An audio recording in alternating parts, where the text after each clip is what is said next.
Welcome to Audie Ray Stories, from ancient African myths to modern mysteries. So sit back, relax, let's journey together through the magic of storytelling. Don't forget to subscribe. The fire crackled beneath the blackened pot, licking its sides with orange tongues that cast trembling shadows on the mud walls. Ifeanyi stirred the egusi soup like a woman possessed, her wrist steady but her thoughts chaotic. Each turn of the wooden spoon was a memory. Laughter that once filled this kitchen, promises whispered in the dark, and the echo of slaps that had replaced tenderness. Outside, Ibadan hummed with life, hawkers calling out their wares, distant motorbikes coughing through red dust, the chatter of neighbors. But inside this small house on Oritamefa's edge, the air was thick with something darker than smoke, betrayal, simmering quietly like the pot on her stove. Ifeanyi paused, tasting the soup. Too bitter. She added more salt, more oil, more something to drown the ache in her chest. Her eyes, red from sleepless nights, stared blankly at the pot as if she could cook her pain away. 2 weeks ago, she had still called him my husband with pride. Now the words burned her tongue. Chukwudi, tall, proud, with that disarming smile that once made her heart flutter. The man who promised her forever under a mango tree in their youth. The man who once said, "Even if the world turns against you, I will stand." But forever had a cousin named Ngozi. It began with whispers. The kind of whispers that crawl under doors and hide behind laughter. Women at the market stopped mid-gossip when she passed. One afternoon, her friend Uchenna pulled her aside near the pepper stall. "Ife, don't take this the wrong way," she had said, eyes darting nervously, "but I saw Ngozi in Chukwudi's car. Twice. Once near that lodge behind Bodija." Ifeanyi had laughed then, a forced, brittle sound. "My Ngozi? My own cousin? She's like a sister." But truth has a way of boiling over, no matter how tightly the lid is pressed. Days later, she found the lipstick, bright red like a warning. It smeared across Chukwudi's white shirt, mocking her silently. That night she waited until he returned, the shirt laid neatly on the table between them. "What is this?" she asked quietly.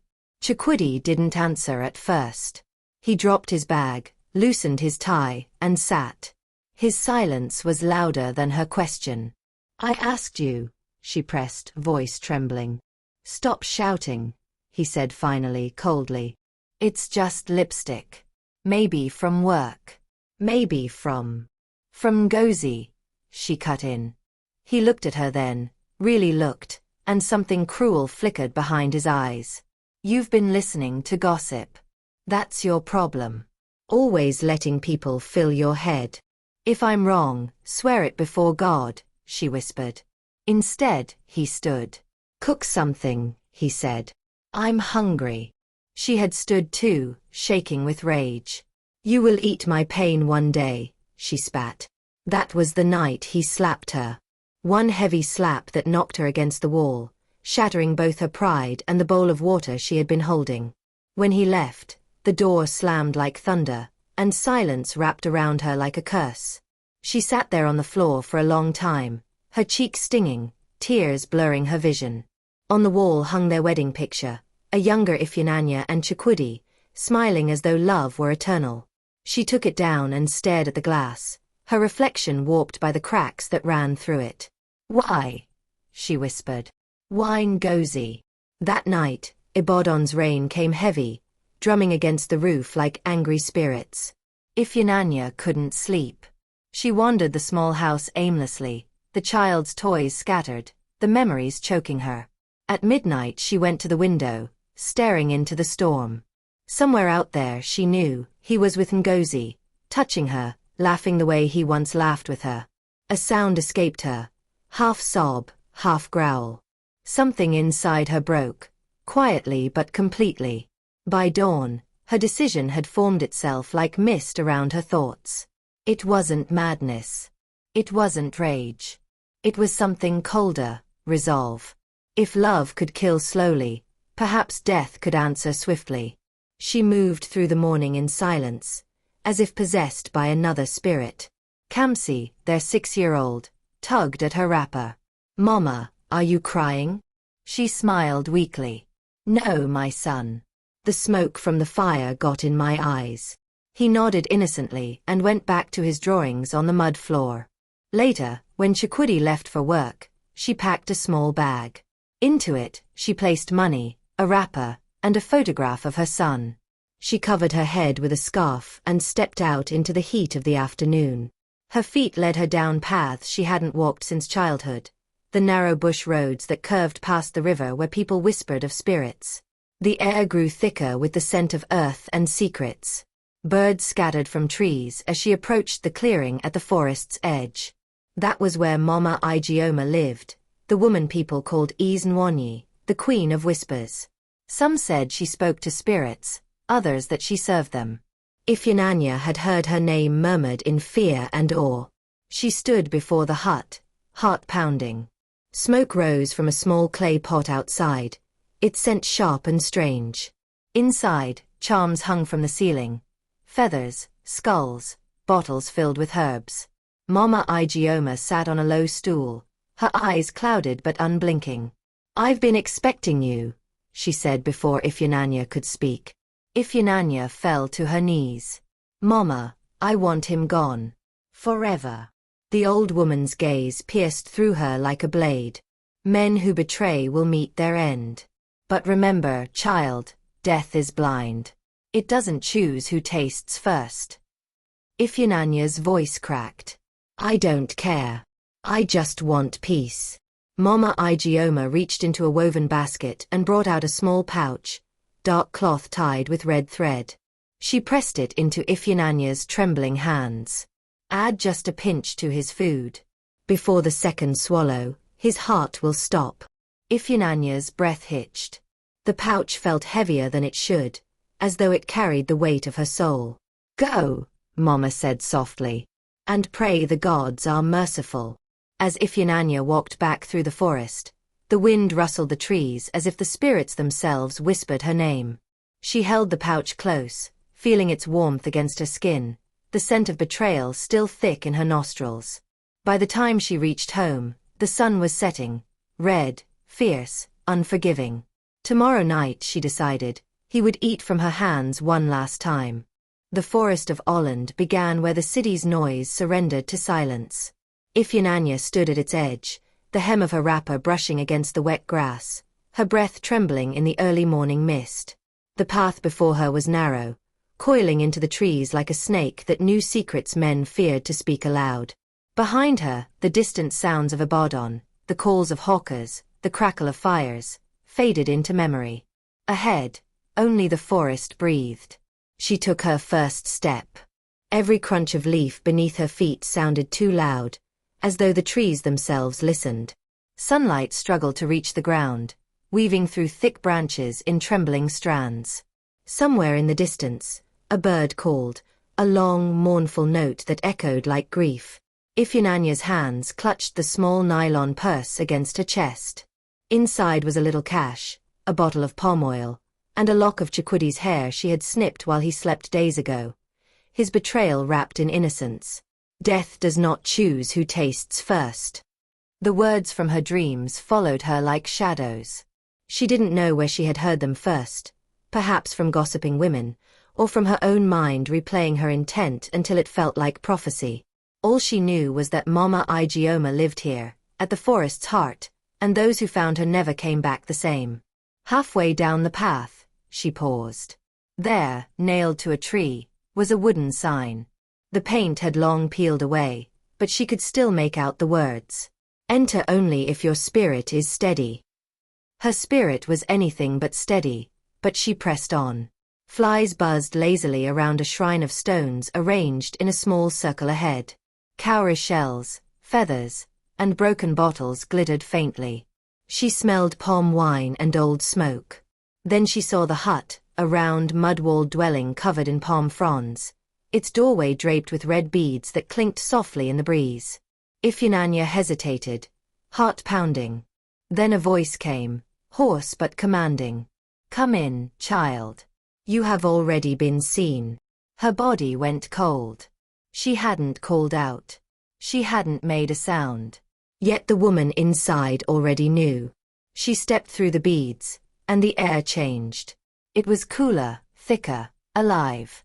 Candles burned in corners, their flames small but steady. Strange marks covered the walls, patterns drawn in white chalk, symbols that seemed to move when she looked too long. In the center of the room sat Mama Ijeoma. She was older than rumor had promised. Her skin was the color of wet earth, her hair wrapped in a scarf the shade of ashes. Her eyes, though cloudy with age, glowed faintly like coals beneath smoke. She sat beside a small fire, stirring a pot whose contents hissed and spat with each movement. "You came with heavy thoughts," the old woman said without looking up, "and a heart that no longer beats for love." Ifunanya's voice was barely a whisper. "Mama, I want him gone. Forever." At that, Mama Ijeoma looked up, and Ifunanya felt her soul laid bare. "Many women come to me with words like that," the herbalist said slowly. "But most of them want pain, not peace. Which one do you seek?" Ifunanya's throat tightened. "He took everything, Mama. My pride, my sleep, my cousin. He broke me until I no longer recognize myself." The old woman nodded, stirring the pot again. "And so you wish to break him in return?" "I wish for silence," Ifunanya said. "I wish not to hear his voice, not to see his shadow. I wish him gone." For a long moment, Mama Ijeoma said nothing. Only the crackle of the fire filled the space. Then she rose, slowly, deliberately, and walked to a wooden shelf lined with jars. Each jar contained something: powders, roots, bones, feathers, things that seemed to twitch when the light touched them. She selected one, small, wrapped in black cloth, and held it to her chest. "This," she said, "is for endings. Not just of men, but of stories." Ifunanya stared, her pulse racing. "Will it work?" The woman smiled, revealing teeth too white for her age. "It always works. The question is whether you can bear the cost." "What cost?" "Every death calls for a witness," Mama Ijeoma said. "A spirit to carry the act from your world to theirs. It will demand something in return, a tear, a drop of blood, a memory. Sometimes, it takes more." Ifunanya swallowed hard. "What must I do?" The herbalist knelt beside her pot and sprinkled the black powder into it. A hiss filled the room, and a faint green flame flickered. She began to chant, her words ancient and rhythmic. "Spirits of the deep, those who hear without sound, carry her plea to the man who betrayed her ground. Let his heart forget its beat. Let his tongue forget deceit." As the chant rose and fell, Ifunanya felt dizzy. The air thickened. The floor seemed to pulse beneath her knees. Mama Ijeoma opened her eyes suddenly and extended the pouch toward her. "Add a pinch to his food. Not more. Not less. Before the second swallow, his heart will stop." Ifunanya reached out, hands trembling. The pouch felt warm, alive. Then the woman's tone hardened. "But listen to me well, daughter of dust. Death does not choose who tastes first. If another soul eats before him, the spirits will not care whose hand cooked the food." Ifunanya froze. "No one else will touch it," she swore. "I will make sure." Mama Ijeoma studied her face for a long time, then nodded. "So be it. The gods have heard you." A rooster crowed outside, the sound slicing through the stillness. The old woman's eyes turned upward as if listening to voices beyond the roof. "If you change your heart, burn the pouch before the next full moon," she said. "If not, may the river spirits wash your conscience clean, if they still can." Ifunanya bowed low, tears slipping down her face. "Thank you, Mama." The herbalist smiled faintly. "Do not thank me. Thank your anger. It brought you farther than love ever could." When Ifunanya stepped out, the sunlight had changed. It was sharper, like the world had noticed her new shadow. The forest seemed to whisper as she walked away, its trees bending slightly as if watching her pass. The path back to the city felt longer. Each step echoed like a drumbeat in her head. "He will eat. He will die. He will eat. He will die. By the time she reached the roadside, the afternoon had ripened into gold. A boy on a bicycle passed, humming a tune she once loved. She didn't hum along. In her hand, the pouch pulsed faintly, as though something inside it breathed. She tucked it beneath her wrapper and looked once more at the forest behind her. I have chosen, she whispered. And the forest, as if in answer, exhaled.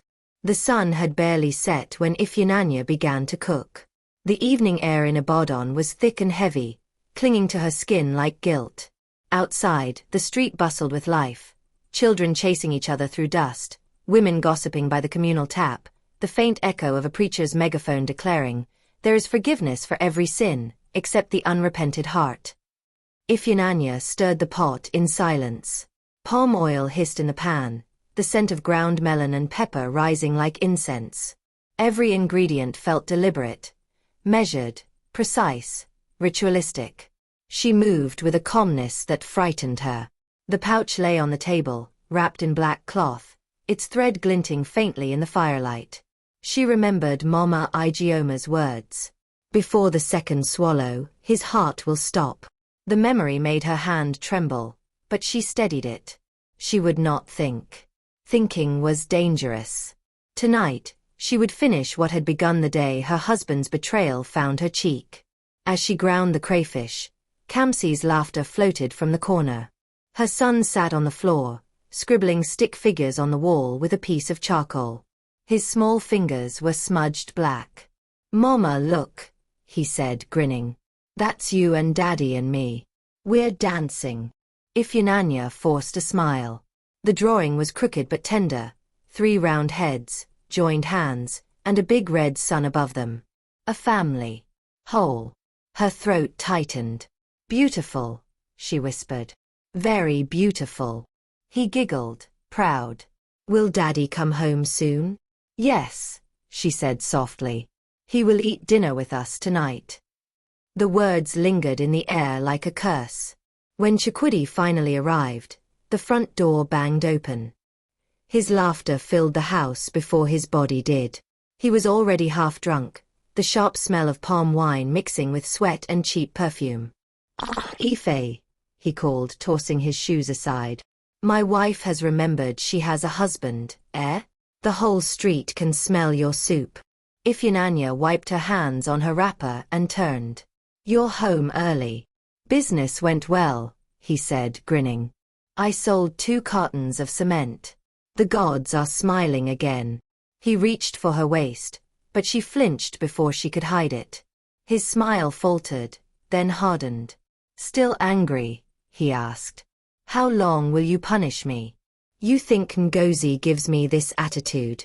At the mention of Ngozi, her chest burned. She wanted to scream, but she swallowed it. "Not tonight." Instead, she smiled faintly and said, "Go and wash your hands. I've made egusi soup. Your favorite." Chukwudi's face softened instantly. "Ah, that's my wife. You see, I knew love would win." He went to the basin, humming a tune, while she ladled the soup into bowls. The black pouch sat open beside the pot. She looked around once, the room empty but for Kamsi, and pinched a small bit of the dark powder between her fingers. Her hand shook. She hesitated. "Just a pinch," she muttered. "Only a pinch." The powder fell into Chukwudi's plate, dissolving quietly. She stirred it in with the spoon, the motion slow, almost reverent. When it was done, she covered the bowl and placed it on the table. Her heart pounded so hard she thought it might leap out. Kamsi climbed onto a low stool nearby, swinging his legs, still drawing lines in the air with his finger. "Mama, can I eat now?" "Not yet," she said quickly. "This food is for Daddy first." The door creaked as Chukwudi re-entered, face freshly washed, shirt loosened. He looked at the table and beamed. "Ah, my Ifeanyi.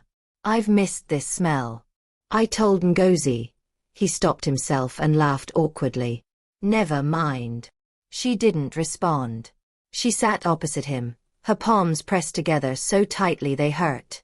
Chukwudi took his seat, still humming. He scooped a generous portion of soup with his fufu, raised it toward his mouth. And then it happened. A small hand darted out. "Daddy! Daddy! I want to taste." Kamsi giggled, reaching for the spoon, his face bright and innocent. The room froze. Ifeanyi's breath caught in her throat. Her body moved before her mind could think. She lunged forward, shouting, "No!" The bowl toppled. The soup splashed across the floor in a burst of red and yellow. Kamsi blinked, startled. "Mama!" For a second, everything was silent except for the crackle of the fire. Then Chikwudi roared, standing abruptly. "Have you lost your senses, woman? Do you know how long I've waited for a meal like this?" "I said don't touch it," she screamed. Her voice broke, tears springing to her eyes. "Don't." Too late. He dipped his fingers into the spilled soup, scowling. "See? Nothing's wrong with it. You're just mad as always." He licked his fingers, smirking. You even cooked well for once." Ifeanyi's world collapsed in a heartbeat. "Chikwudi," she gasped. He frowned suddenly. His smile faltered. His eyes blinked twice, slow and strange. Then he clutched his chest. My heart." He staggered. Kamsi screamed as his father crashed into the table, the plates clattering to the floor. The boy ran to him, but Ifeanyi grabbed him, pulling him back. "Don't touch him," she cried. Chikwudi convulsed, eyes rolling white. Foam gathered at the corner of his lips. His body jerked once, twice, then went still. Silence. The only sound was Kamsi's sobbing. "Mama, why is Daddy sleeping?" Ifeanyi's knees buckled. She crawled to Chikwidi's body, shaking him, whispering his name. "Wake up. Please wake up.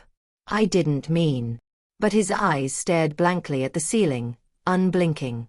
The air grew thick with the smell of death and pepper. Kamsi's cries pierced the night. He clung to her wrapper, his small body trembling. "Mama, wake him up." She held him tight, rocking back and forth.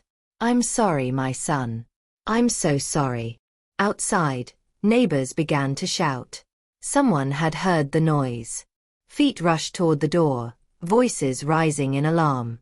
Ifeanyi looked around wildly, the spilled soup, the lifeless body, the black pouch still on the table. She grabbed it instinctively and threw it into the fire. The flames flared green for a moment before fading back to orange. When the door burst open, people gasped. Some screamed. Others crossed themselves. "Yezu! What happened here?" "He's dead. Call the police." Ifeanyi didn't move. She just sat there, holding her son, her face streaked with tears and smoke. Through the blur, she saw Kamsi's tiny hands reaching for his father's still body, and she realized the horror of what she had almost done. Her son had nearly eaten death before his father could. As the police dragged her away, Kamsi clung to her wrapper, crying. She looked back one last time at the kitchen, the fallen bowl, the dying fire, the place where love had burned itself to ash.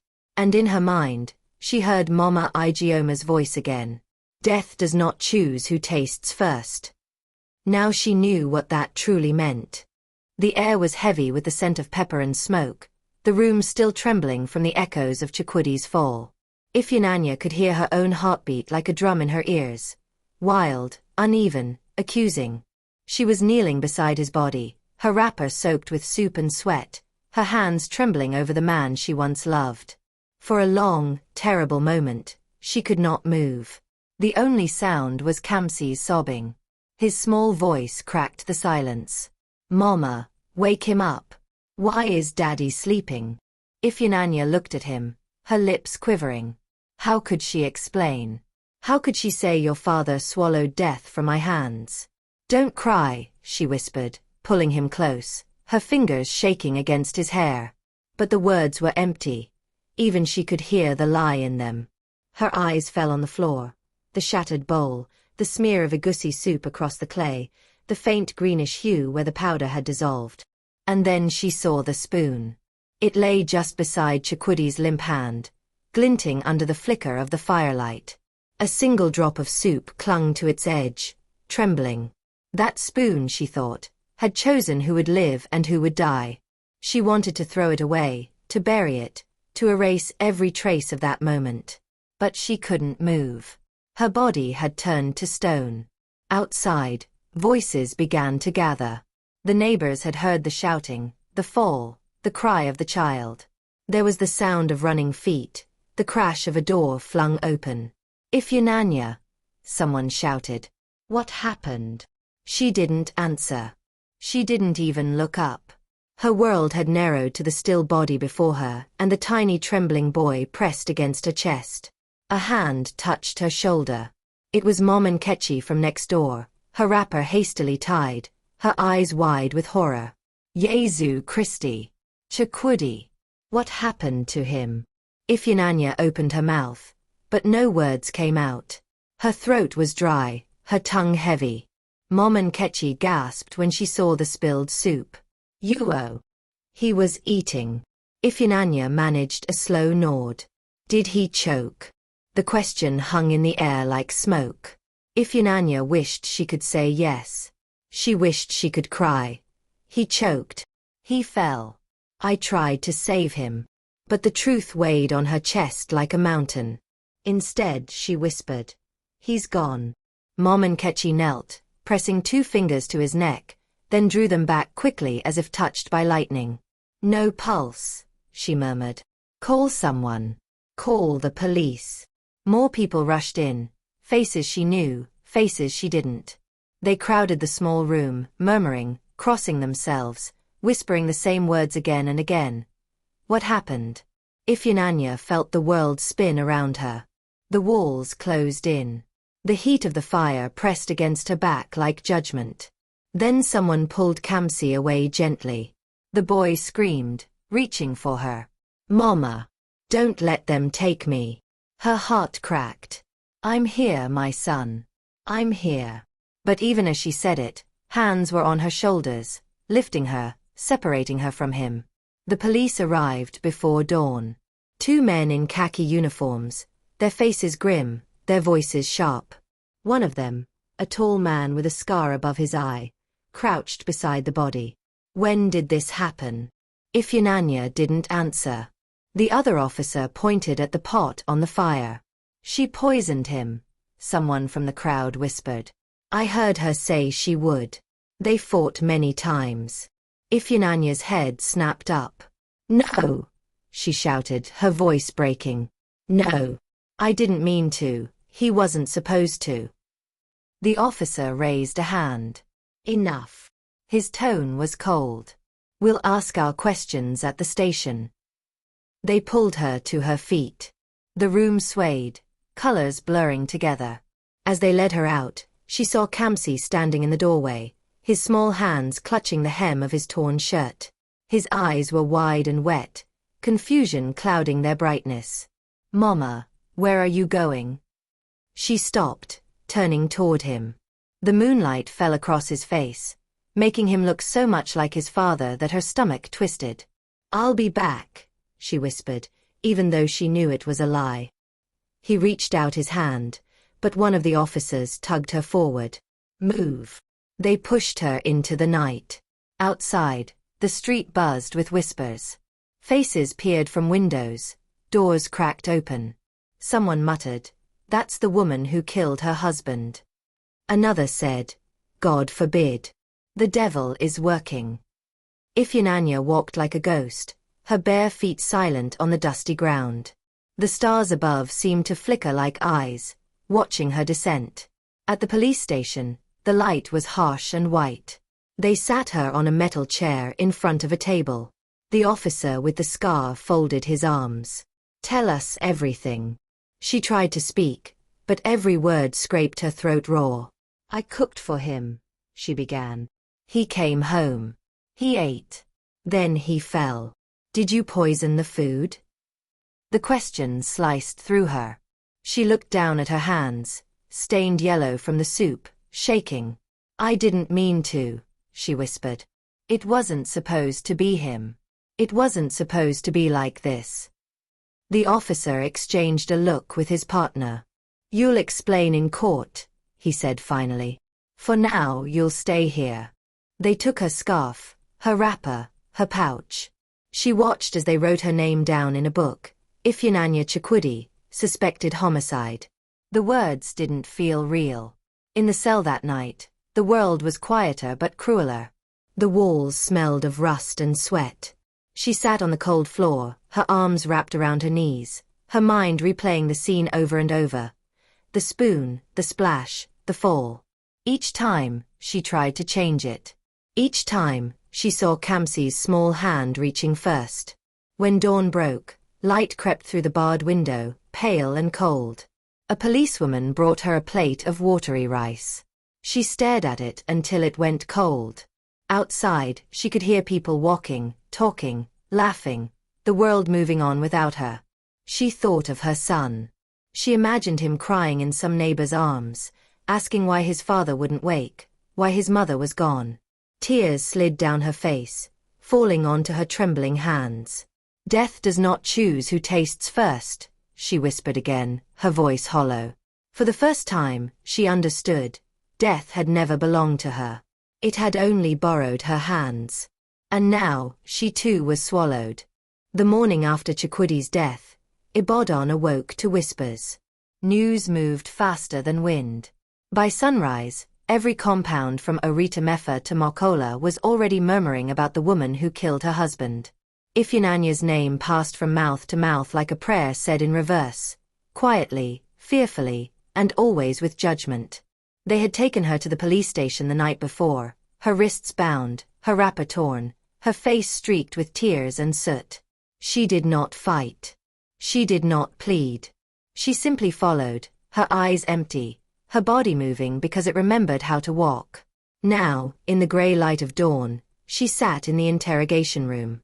A single bulb swung above her, humming faintly. Her fingers were clasped together, nails biting into her palms. Across the table sat a man in a faded uniform, a pen tapping against a file marked, Homicide. His name was Inspector Oladimeji. He was older than the others, with a calmness that made him more dangerous. He studied her like one studies a snake, cautious, fascinated, and ready to strike. Ifeanyi Chukwudi, he began slowly, you've been accused of poisoning your husband. Witnesses say you prepared the food he ate before he collapsed. Do you have anything to say? Ifeanyi's lips parted, but no sound came out. Her throat ached from crying through the night. I didn't mean to, she whispered at last. It wasn't supposed to happen. Oladimeji leaned forward. You didn't mean to kill him, or you didn't mean for him to die. Her eyes filled with tears. I just wanted peace. He hurt me. He humiliated me. Her voice broke. He made me less than a woman. The inspector's expression didn't change. So you decided to make him less than a man? She looked away, shame burning her chest. I went to someone. A woman in the forest. He frowned. What woman? She gave me something. Said it would end his wickedness. But I didn't know. I didn't think. The inspector tapped his pen again, his tone now tinged with disbelief. You're saying you bought poison from a witch? Ifeanyi nodded weakly. Her name is Mama Ijeoma. He raised a hand. That's enough. He closed the file. You understand, of course, that this story will not save you in court. It will only make you look mad. I am mad, she said softly. A mad woman made by a man's betrayal. He sighed, looking at her for a long moment before signaling to the guard. Take her to the holding cell. The magistrate will see her in 2 days. The guard nodded and pulled her up. As she walked out, Ifeanyi glanced at the window. Through the narrow glass she could see the morning sun breaking over the roofs. For a moment, she imagined her son's face in that light. Kamsi. The sound of his crying haunted her even here, echoing off the concrete walls of her memory. In the compound where they once lived, Kamsi sat curled in Mom Nkechi's lap. His small hands clutched the edge of her wrapper, his eyes swollen and empty. "Sure, my child," Mom and Ketchy murmured. "Don't cry again, En. The police have taken your mother, but God will bring her back." The boy didn't answer. He just kept staring at the doorway, as if expecting Ifeanyi to appear at any moment, calling his name, saying it was all a dream. But hours passed. Days passed. She didn't come. At night, when the crickets sang and the city dimmed, Kamsi would wake from sleep crying, "Mama! Mama! Wake Daddy! Tell him to stop sleeping." The neighbors whispered in pity, "Poor child. His father's ghost will follow him forever." Some said the boy should be sent to the village to live with relatives. Others said he carried his mother's curse. But Mom and Ketchy shook her head. "He's just a child," she said. "A child does not deserve the weight of adult sins." Still, each time she looked into his eyes, she saw something broken, something older than 6 years should ever know. In the prison, Ifeanyi's nights were a long tunnel of regret. The walls sweated. The women muttered prayers and curses in the dark. Sometimes, rats scurried across her feet. But nothing frightened her more than her thoughts. She replayed that moment, the spoon, the splash, the fall, over and over, until the line between memory and madness blurred. She remembered Kamsi's laughter, Chukwidi's smile before it twisted in pain, the fire's hiss as it swallowed the pouch. Her cellmate, a woman called Ikaret, watched her with wary eyes. "You keep whispering in your sleep," she said one night. "Who are you talking to?" "My son," Ifeanyi said. Ikaret chuckled dryly. "Then you are lucky. The dead do not answer me when I call them." "He's not dead," Ifeanyi said quickly. "Kamsi's alive." "Then pray he stays that way," Ikaret murmured. "The world is cruel to children of murderers." Ifeanyi turned her face to the wall, her tears soaking into the thin mattress. "I didn't mean for him to see," she whispered. "I didn't mean for him to carry this." That night, she dreamt of the forest. Mama Ijeoma stood by the fire again, her eyes glowing. "You said you wanted peace," the old woman's voice echoed. "I did," Ifeanyi cried. "But not like this. You stirred death into your own hands," the voice said. "And death has no mercy, child. Even the innocent will taste its smoke." Ifeanyi woke with a scream. The other prisoners muttered, annoyed. She pressed her palms to her ears, but the words lingered. 2 months later, the trial began.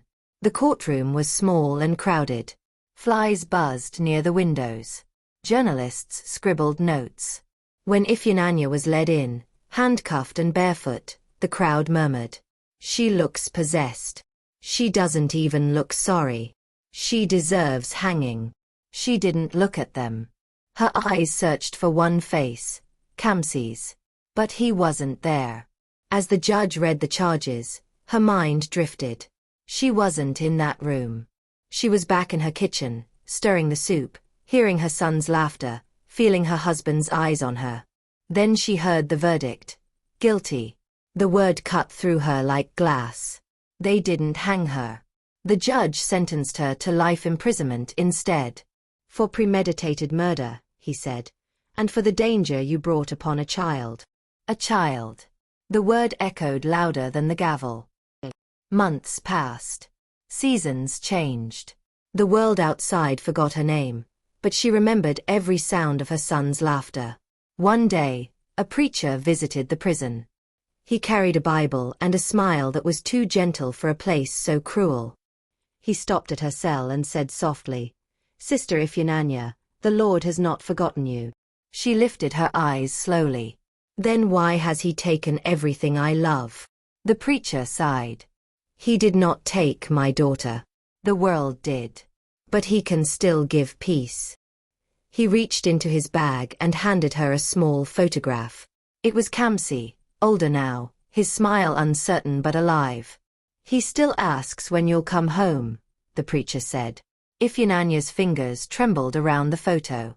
Her tears fell freely. "Tell him." Her voice cracked. Tell him I was cooking love, but I served death. Outside, thunder rolled across Ibadan. Inside, her cry echoed through the cell. The cry of a mother. A widow. A woman who finally understood that vengeance feeds no one. Rain fell on the corrugated roof like an unending prayer, soft, relentless, and mournful. Inside her cell, Ifeanyi sat by the small barred window, her arms folded over her knees. The air smelled of rust, soap, and sorrow. Each drop that splashed through the cracks above found her skin and slid down, cold as memory. It had been 2 years since the night the spoon froze time. 2 years since the screams, the handcuffs, the gavel. 2 years since she last touched her son. In the beginning, she counted the days. She carved small marks on the wall, one for each sunrise. But soon, days melted into one another, like spilled palm oil, color bleeding into color until all was the same shade of regret. The prison was a world of routine. Morning bells, head counts, watery porridge, hard labor. The women around her had long learned to bury their pasts beneath jokes and prayers. Some had killed for money, others for men. But only she had killed for love, or what she thought love was. Now, love sat beside her like a ghost she could neither hold nor banish. Every night, she dreamed of the same scene, Kamsi running toward her, calling, "Mama," with his small arms open. And just as she bent to lift him, a shadow pulled him away, whispering, "You don't deserve him."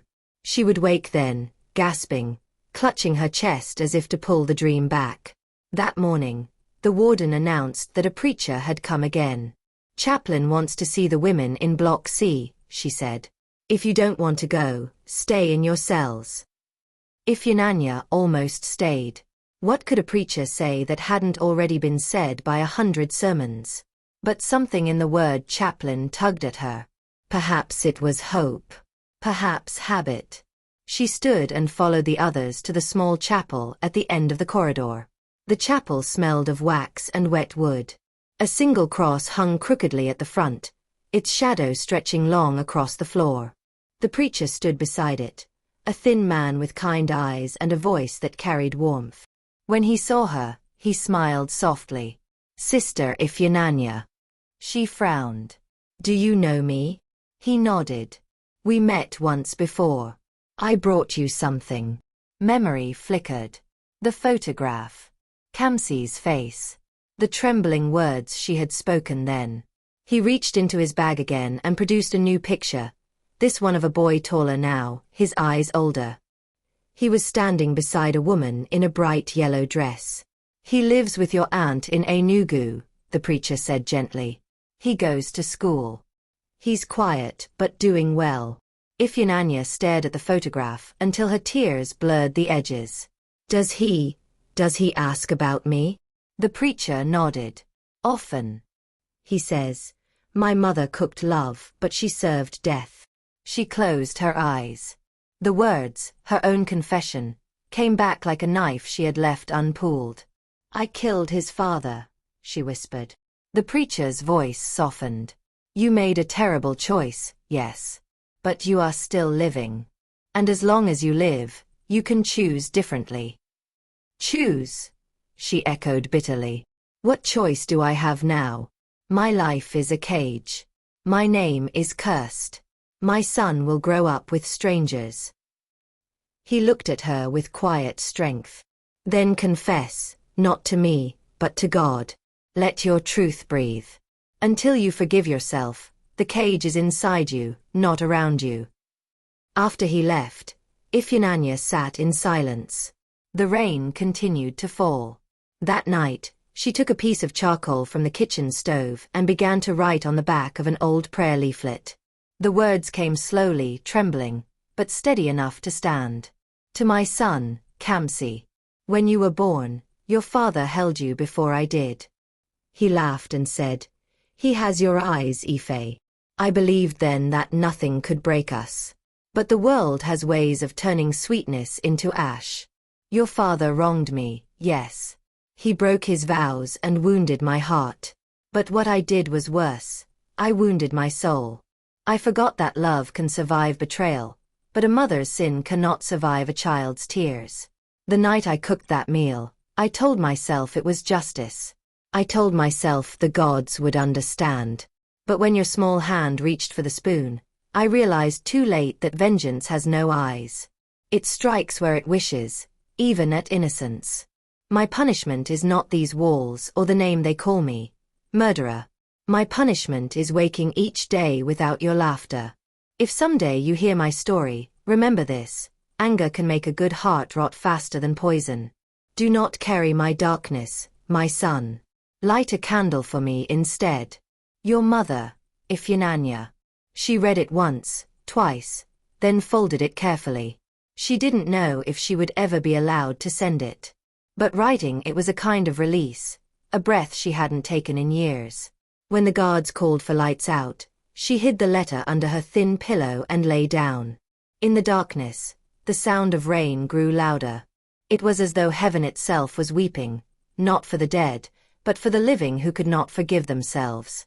Hours passed. Sleep drifted over the prison like mist. But Ifeanyi remained awake, staring at the ceiling. She began to whisper a prayer, not the kind she'd learned in church, but one born of pain. God of mercy, if you still know my name, watch over my boy. Let him never walk the path I did. Let him laugh without guilt, love without fear, and eat without suspicion. Let my sins die with me. Her voice broke, but she kept whispering until the words melted into tears. Sometime before dawn, thunder rolled across the sky. A flash of lightning illuminated her face. For the first time in years, there was no anger there, only surrender. When morning came, the guard found her still sitting by the window, her head resting against the bars, eyes closed, a faint smile on her lips. The letter lay on her lap, rain-damp but legible. They said she died peacefully, as if in conversation with someone unseen. Some swore they heard her whisper a name before she went. Kamsi.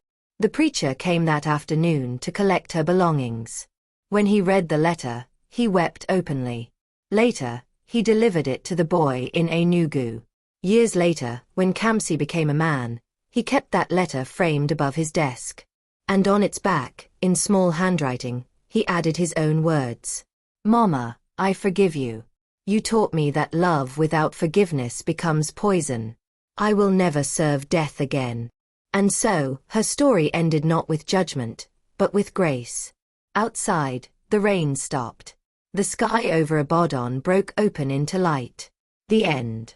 Loved the story? Smash that like button, hit subscribe, and become part of the Ray Stories family. Your support helps us bring more powerful African tales to life. Thanks for watching. We can't wait to share the next one with you. See you soon.